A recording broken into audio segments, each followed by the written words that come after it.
आज मार्केट में जबरदस्त उठापटक रही। मार्केट पहले तो लगा कि खुलने के बाद जो है उसमें एक गिरावट का दौर रहा, लगा कि बहुत लो के पास खुल रहा है, लेकिन थोड़े ही समय बाद जो है हमने देखा कि जबरदस्त उसमें एक बाइंग आई, जबरदस्त खरीदारी आई और लग रहा था कि जो है हर तरफ सारे स्टॉक ही खरीदे जा रहे हैं। और फिर उसके बाद करीब 11 बजे के आसपास मामला पलटना शुरू हुआ। 11 बजे के बाद, इनफैक्ट 10:30 के बाद से मामला फिर गिरना शुरू हुआ और फिर स्टॉक जो है बाजार अपने ऑल टाइम डे हाई तक नहीं पहुंच पाया। और सेम हाल बैंक निफ्टी का भी रहा, उसने अपने सपोर्ट से ऊपर उठने की कोशिश की लेकिन बीच में ही जाकर के वो कहीं बंद हो गया। तो क्या मार्केट आने वाले समय में और स्पेशली कल के दिन, कल का एक्सपायरी का दिन है, तो कल के दिन क्या होगा मार्केट में? क्या मार्केट यहाँ से ऊपर जाएगा या यहाँ से नीचे की तरफ चलेगा? इसी प्रश्नों के उत्तर आपके सामने लेकर के आए हैं और कौन से सेक्टर होंगे जिन पे दांव लगाए जा सकते हैं कल के दिन। तो चलिए स्क्रीन पर चलते हैं और पहले हम एक एक करके एनालिसिस करते हैं। चलिए देखिए, ये हमारा, पहले हम निफ्टी की बात करेंगे। ये हमारी निफ्टी रही। निफ्टी जो है हमने देखा कि जबरदस्त तरीके से इसने काफी अपने लो से तेजी से यहाँ से रिकवरी की और अब ऑब्वियसली अपने इस फॉलिंग पैटर्न को वो तोड़ करके ऊपर निकल चुका है और यहाँ से एक पुल बैक हुआ। और ये बहुत अच्छा एक कह सकते हैं कि इसने एक राइजिंग सन पैटर्न बना लिया था, जो कि इस पूरे रेड कैंडल को लगभग आधे से ज़्यादा इसने कवर कर लिया था। लेकिन यहाँ जाकर के अगर इंट्राडे में जाकर देखते हैं थोड़े से छोटे टाइम फ्रेम में, तो देखिए क्या हुआ। बाजार कहीं यहाँ 21 तारीख को खुला, पहली दो कैंडल रेड बनी नीचे की तरफ और यहीं से एकदम शार्प बाइंग शुरू हुई और यहाँ जाकर के पिछले जो कहीं ना कहीं इस लेवल पर यहाँ जाकर के इसमें सेलिंग आई और वो फिर गिर के लगभग वहीं आ गया जहाँ से शुरू हुआ था। इनफैक्ट इसने मॉर्निंग के लो से भी नीचे का एक लो बना लिया था और उसके बाद फिर इसने ऊपर जाने की कोशिश की, लेकिन कहीं ना कहीं एक दायरे में फंस करके ये रह गया। ठीक है, अब सेम हाल बैंक निफ्टी का देखें। बैंक निफ्टी ने भी वही किया, खुलने के बाद कुछ तो एक आध कैंडल रेड होने के बाद ऊपर जाने की कोशिश की, फिर नीचे आया और यहाँ पर गिरा। अब इसमें ध्यान से अगर आप देखेंगे तो इसमें एक बड़े टाइम फ्रेम में तो बहुत ज़्यादा आपको नहीं समझ में आएगा, लेकिन छोटे टाइम फ्रेम में आपको समझ में आएगा कहानी क्या हो रही है। देखिए, ये बहुत दिनों से एक रेंज में अपने ऑल टाइम हाई के पास से स्ट्रगल कर रहा है और छोटे टाइम फ्रेम में अगर हम देखते हैं तो निफ्टी और बैंक निफ्टी दोनों में एक पिक्यूलियर चीज़ हुई है।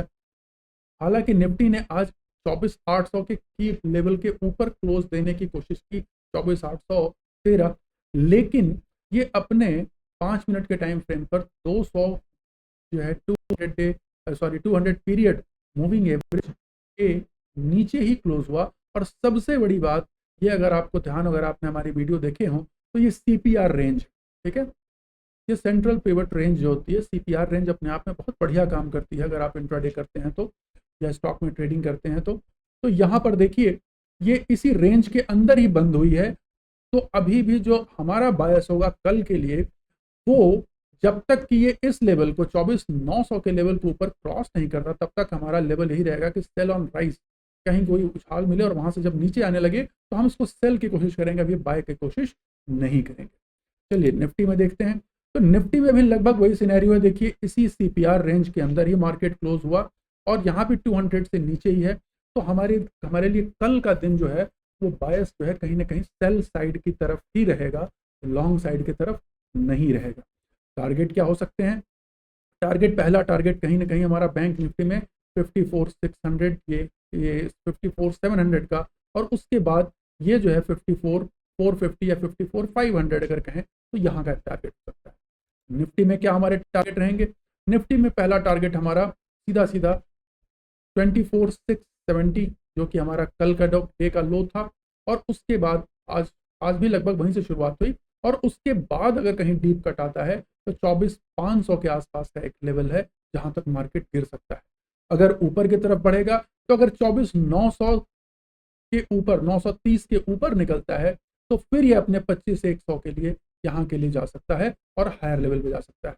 तो अभी हमको ये ध्यान रखना है कि अभी फिलहाल के लिए पोजिशनल ट्रेड नहीं, आप इंट्राडे ट्रेड बनाएं, क्योंकि जब तक अपने, अगर हम देखिए ध्यान से देखिए क्यों मैं कह रहा हूँ इंट्राडे ट्रेड करने हैं कल, मार्केट अभी भी अपने प्रीवियस डे रेंज के अंदर है और ये रेंज जो है वो आज की रेंज नहीं है। अगर आप ध्यान से देखें, मैं थोड़ा सा इसको, एक ड्राइंग इसमें है, देखिए, ये देखिए, ये मेरी ड्राइंग यहाँ पर आ गई।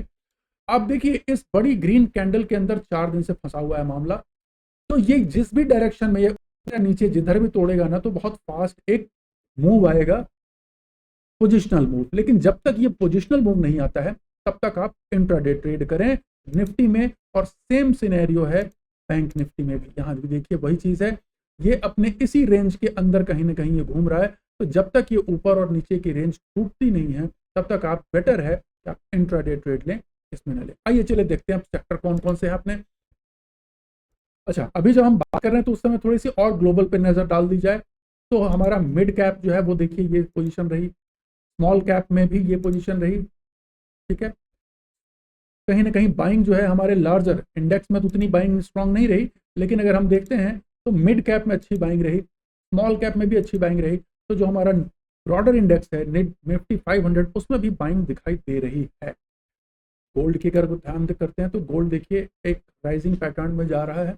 और उसके अलावा डाउ जोन्स के जो चार्ट हैं वो भी अपने आप में एक अप ट्रेंड में ही हैं। डॉलर इंडेक्स गिरता हुआ जो है वो हमारे लिए सही है, अच्छा है।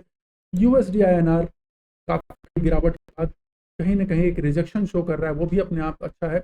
अगर ये 85.53 लेवल के नीचे आने लगता है तो बहुत अच्छा इनफ्लो आएगा, जो कि हमारी इकोनॉमी के लिए, हमारे मार्केट के लिए अच्छी खबर है। यूएस ऑयल में एक आज बहुत तेजी से बढ़ोतरी हुई थी, ये भी बढ़ करके गया था ऊपर, लेकिन फिर ये नीचे की तरफ आ रहा है। और अगर यहाँ से वो नीचे की तरफ जाता है तो वो भी अपने आप में एक सुकून देगा। इंडिया विक्स की बात करें तो इंडिया विक्स देखिए बहुत स्पाइक करके गया था, 23 तक चला गया था। अब ये कहीं ना कहीं कूल ऑफ हो रहा है, 17 के आसपास, 17.5 के आसपास है।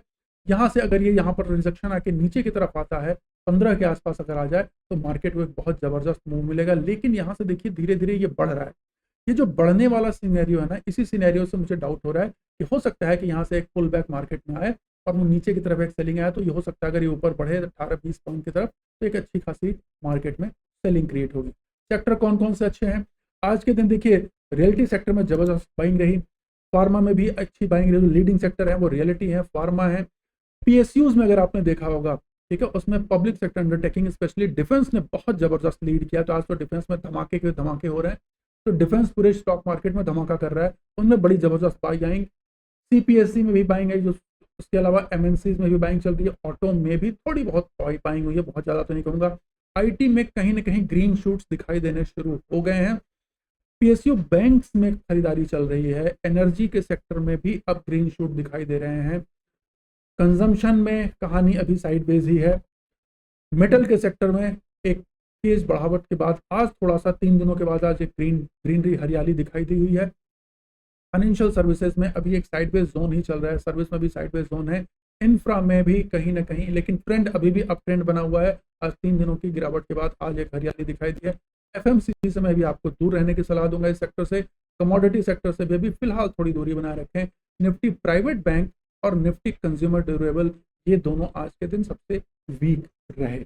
तो इन्हीं के व्यू के साथ जो हमने देखा मार्केट में, आपको क्या करना है, कल के दिन इन लेवल्स को जो हमने आज बताया इनको आपको मार्क कर लेना है और उसी के हिसाब से आप मोस्टली इंट्राडे ट्रेड करें। हेल्पिंग करनी हो तो फ्यूचर के थ्रू कर सकते हैं या ऑप्शन के थ्रू कर सकते हैं। ठीक है, जिसमें अभी आपका ऑप्शन के थ्रू करने में थोड़ी सी दिक्कत आती है क्योंकि वो कल एक्सपायरी है। तो आपको पता है, हाँ, कल एक चीज जरूर चलती है, जीरो हीरो।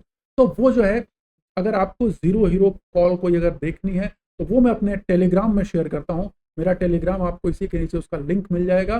तो आपको अगर टेलीग्राम में जीरो हीरो की कॉल चाहिए होगी तो मुझे मेरे टेलीग्राम में ज्वाइन कर सकते हैं। मैं एवरी एक्सपायरी उसमें एक जीरो हीरो की कॉल जरूर शेयर करूंगा जिसको कि आप ट्रेड ले सकते हैं। बड़ी छोटी रिस्क होती है और उसमें अगर धमाका हुआ तो बहुत बड़ा धमाका हो सकता है। तो छोटा पैकेट बड़ा। चलिए, आशा करता हूँ आपको वीडियो पसंद आया होगा। अगली वीडियो में फिर से मिलेंगे, तब तक के लिए बहुत बहुत धन्यवाद। नमस्कार।